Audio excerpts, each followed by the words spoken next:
Good morning, everyone. Good morning. Very Alright.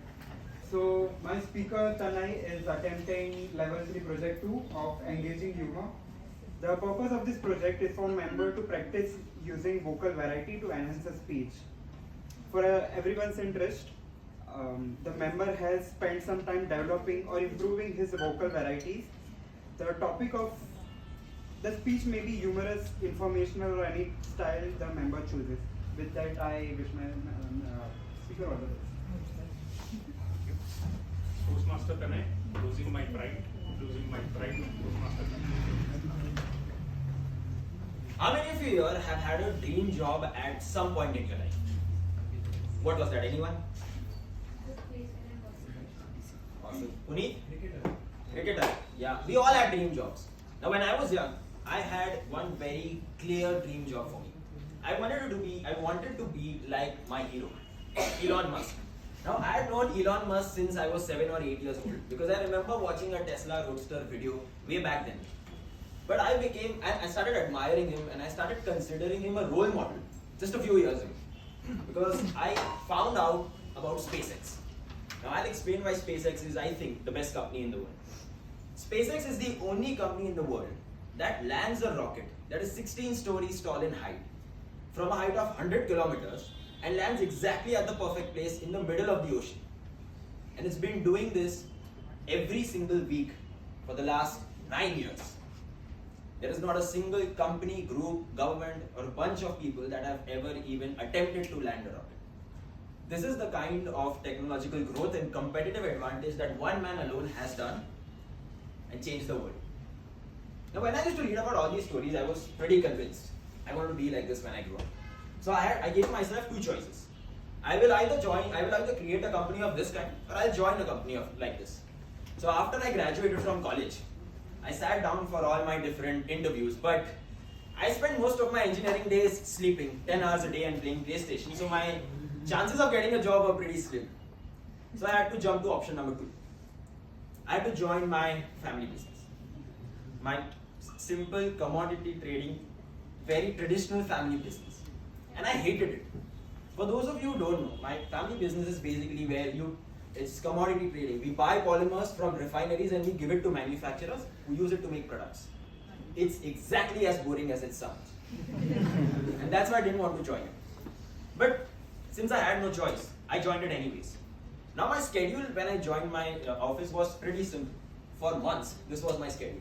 On the weekdays, I would make bills and invoices of the deals that my dad would do and learn accounting every single day. And on the weekends, I would travel from one factory to the other, meeting one customer after another, trying to sell plastic in places like Daman and Vapi and all these different places where you have a lot of factories. On most days, I came back home with no sales, no new leads, and a lot of sweat. And I was always confused about, is this really what I wanted to do? I thought my first job out of college would be coding or building some product that people would be using, but here I'm selling plastics to old people. I definitely didn't want to do it. A few months after this, I was lying on my bed, trying to sleep, staring into the ceiling, trying to come up with some scheme about how I could escape this trap. I didn't want to work here. I genuinely hated it. So the next day I came up with a scheme. I went to my dad and I said, Dad, I'm not coming to office today, I'm really sick. He said, no issues, take a day's break, but come tomorrow. I went back in my room, opened my laptop, and I played the first Netflix series I could find, and laid back on the sofa, thinking today I will just relax. 15 minutes after watching it, I just remembered that I had closed a deal yesterday, so I had to make a call to make sure everything was okay. So I just made a call. Hello, is everything okay? Yeah, is the material on time? Okay, perfect. Back to the show.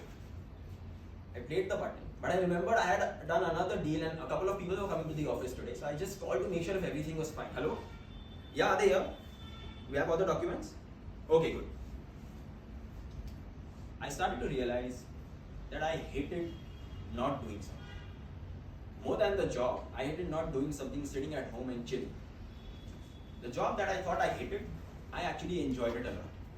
And in the next 15 minutes, I was back in my office, and my dad welcomed me with open arms and said this time that You know what? I knew why you didn't come today. It was very clear you were not sick today. But now that you've come, I want you to realize that you're not an employee here anymore. You're my partner. So you decide where you want to take the company. That completely shifted my mindset. From that day onwards, every single thing that I did at the office, whether it was making bills, invoices, selling stuff, anything, I simply focused on doing on the task. All the negative chatter that went on in my mind for months, this is not the job that I want, this is beneath you, all those thoughts went away. And I just did my job. And because of this, I developed discipline. Discipline is doing what you hate like you love it. And if you do it for a long amount of time, you develop self-respect. And most importantly, confidence. And this confidence helped me a few weeks later when I started doing sales full-time. At that time, it was the first time that I did something at my office, something new, where I did not have another thought about it. I didn't care if it was fun or not, whether it was cool or not. I just focused on achieving my goals. That's it. What I learned from this entire experience is that oftentimes in our lives, we look down upon certain things, that this thing is beneath me, I won't do it. That can be a result of our profession, our birth, where we come from, can be anything for anyone. But every single person in this room and in the world has an ego and has some pride. There is always some work that you think is beneath you. But the moment you start doing it, you start realizing the biggest lesson that life has to teach you. No work is beneath you. There is no need for an ego. And most importantly, you develop some solid discipline. And with this discipline, and this discipline thankfully is one of the most transferable skills. If I can sell polymers without crying about it, I can run 6 kilometers without crying about it. I can write my speech without thinking too much about it. That's the best part about it. So I implore all of you, spend some time thinking about what you think is beneath you. And do that. Not to do it well, but simply to lose your ego and develop discipline. Thank you so much.